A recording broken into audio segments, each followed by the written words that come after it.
Hi guys, so day 23 of GlossyBox. So we have day 23 just in a white box.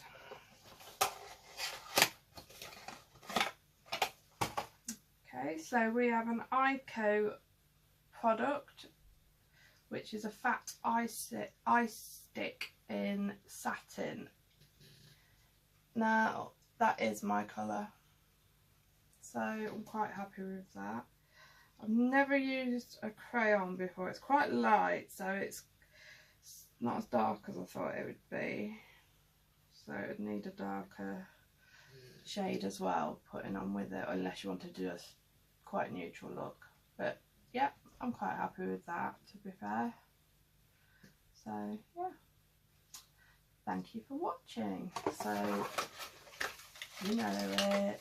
Don't forget to like, subscribe and leave me a nice comment down below, and I shall see you for day 24, which is actually today, which is Christmas Eve. So I shall see you then. Bye guys.